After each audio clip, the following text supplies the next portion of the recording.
Do not forget, you can support the channel with a like, and you can also subscribe to be aware of the latest published videos. Thank you. We hope that here you can find the latest news, ideas, and discoveries from the scientific world. St. Lucia's flood, the disaster that changed the shape of Europe. Water has a destructive nature that is hard to contain. Calm and peaceful in one moment, it can turn violent in another. These days, however, many coastal cities and regions have effective, modern protection from flooding.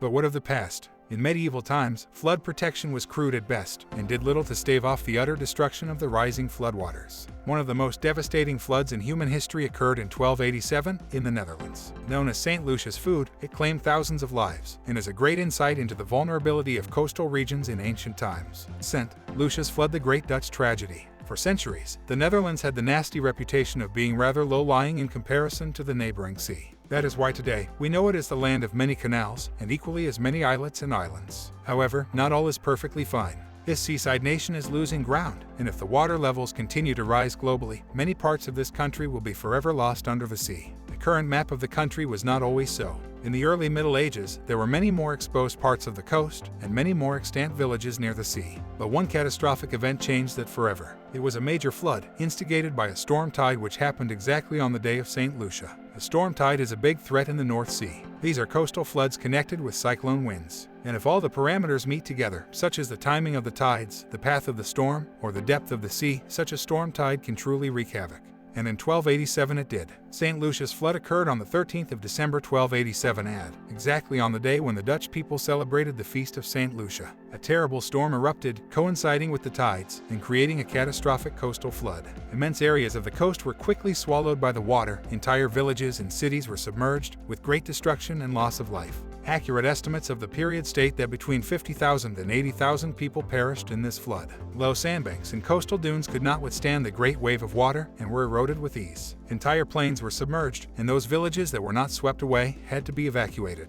The total reformation of Dutch landscape. The flood brought chaos to the Netherlands. Those cities that were not destroyed were now in an entirely new position, as the geography of the coast was totally changed. The water that did not recede now created a number of islands and lakes that remain to this day. Most notable was the emergence of the Zuiderzee, a shallow bay that extended up to 100 kilometers inland. Before, it was only a small freshwater lake, connected to the sea by the river Vili. St. Lucia's flood completely destroyed this river, and this meant that the once powerful trading ports on the river's banks were now left to dwindle. This was the fate of the powerful trading port of Stavoren, which now no longer had a river to trade upon. Following the St. Lucia's flood, a new focus was shifted on the IJssel River, upon which emerged new trading cities such as Zwolle, Deventer, Kampen, and Duisburg. It also signaled the rise of a new trading port called Amsterdam, which began from zero almost instantly after the flood's changes. Today, that city is the Dutch capital. In neighboring Frisia, destruction was even greater. Many small islands that were inhabited were now gone forever, and loss of life was enormous. The coastline shifted many kilometers inland.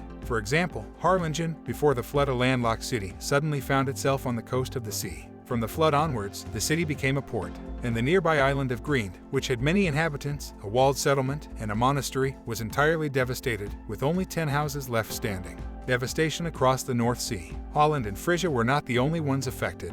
Coastal parts of Germany suffered as well, with entire villages in the region of East Frisia disappearing forever. Deaths were numbered in the thousands. Those that survived found the landscape changed, and their traditional way of life was no longer possible. Many survivors fled inland, where they had to begin entirely new lives. And even those across the North Sea were not spared the effects of the storm. England's coast suffered greatly, and its map was entirely redrawn. The town of Old Winchelsea, in its time a busy and prosperous port, was now gone for good. In the small village of Hickling, 180 villagers perished, and the water was recorded to have reached a foot above the high altar in their priory. The trading port of New Romney suddenly found itself being a landlocked town. The storm silted up the harbor, diverting the nearby river some 15 miles to the west. The level of the land in the town rose by 5 inches, such was the amount of silt thrown at it.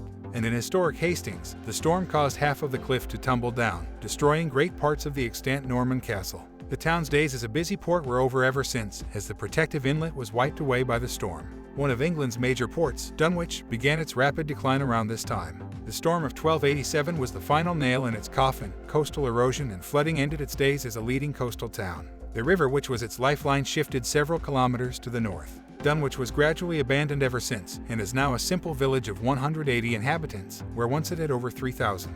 Untamed wrath of the nature. Nature is unpredictable. One day all might seem fine, and the next, tragedy erupts. Such is the unpredictable character of Mother Nature, and those living by the coasts of the North Sea could never know when something so fierce could hit.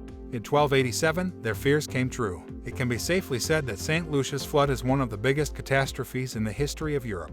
With more than 50,000 people dead and drowned, with dozens of villages erased from the face of the earth, and geographical maps completely redrawn, we can safely say that this event was one of nature's fiercest fit of rage. And from it, people learned valuable lessons to defend themselves from future floods.